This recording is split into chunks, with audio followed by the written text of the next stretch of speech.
Anantapur parliamentary సెగ్మెంట్లోకి వస్తే అనంతపూరు దాంట్లో కొంచెం రాయదుర్గం, ఉరవకొండ, గుంతకల్లు, తాడిపత్రి, సింగనమల, అనంతపూర్ అర్బను, కళ్యాణదుర్గం ఉన్నాయి. వీటిలో ఉరవకొండలో తెలుగుదేశం చాలా నల్లేరు మీద నడక, తెలుగుదేశం గెలుపు చాలా బాగా ఉంది.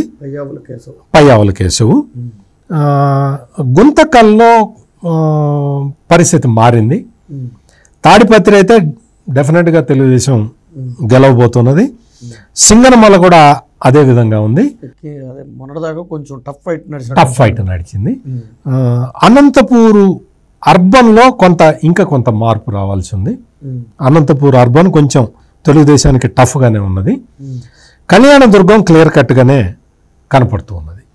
అంటే ఓవరాల్గా ఉమ్మడి అనంతపూర్ జిల్లా తెలుగుదేశం పార్టీకి సానుకూలంగా ఉంది.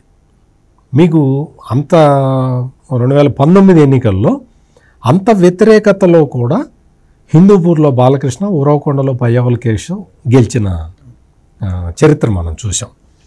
సో ఈ మొత్తం ఇందులో కూడా తెలుగుదేశం పార్టీకి ఎడ్జ్ కనపడుతున్నది, చాలా మారుతూ ఉన్నది, పరిస్థితులు కూడా మారుతూ ఉన్నాయి. ఇప్పుడు చాలా కీలకమైన హిందూపూర్ నియోజకవర్గం గురించి మాట్లాడుకుందాం.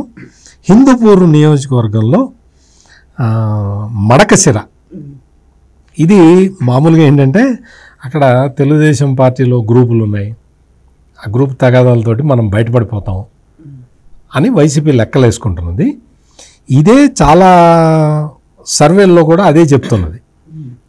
అందులో కొంత ఇది ఉన్నది, తెలుగుదేశం క్యాండిడేట్ బలహీనంగా ఉన్నాడు, మనం గెలుస్తాము అని క్యాలిక్యులేట్ చేసుకుంటున్నారు. కానీ ఇప్పుడు లేటెస్ట్ పరిస్థితి ఏంటి అంటే మడకశిర ఎస్సీ కాన్స్టిట్యున్సీలో తెలుగుదేశం పార్టీ పుంజుకుంటున్నది. తెలుగుదేశం పార్టీ మధ్య ఉన్న ఈ అభ్యర్థుల మధ్య ఉన్న వైషమ్యాలు సర్దుబాటు చేసుకుంటూ ఉన్నాయి. మడకశిరలో వైసీపీ ఆశలు తీరేలాగా కనపట్టలేదు.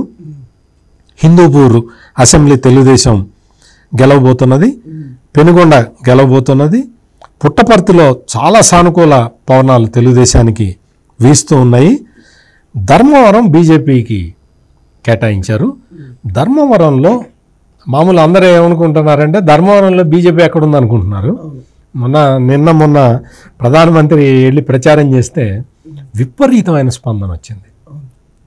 క్యాండిడేట్ కూడా చాలా మంచి candidate, Dharmavaram BJP candidate Satyakumar అని. సో అతని మంచితనంతో చాలా సానుకూల వాతావరణం ఏర్పాటు చేసుకున్నాడు. సో అందువల్ల ధర్మవరంలో కూడా వైసీపీకి ఛాన్స్ లేదు. కదిరి కొంత కీన్ కాంటెస్ట్ ఉన్నది. రాప్తాడు తెలుగుదేశం పార్టీ వన్ సైడ్గా గెలవబోతున్నది. మొత్తం ఓవరాల్గా మనం చూస్తే తెలుగుదేశం పార్టీ ఓట్ల శాతం 54కి పెరుగుతూ ఉన్నది. వైఎస్ఆర్ కాంగ్రెస్ పార్టీ ఓట్ల శాతం 32కు పడిపోతూ ఉన్నది. 50 నుంచి 49.95, అంటే దాదాపుగా 50 నుంచి 32% పడిపోతున్నది. అంత వ్యతిరేకత కనపడుతూ ఉన్నది.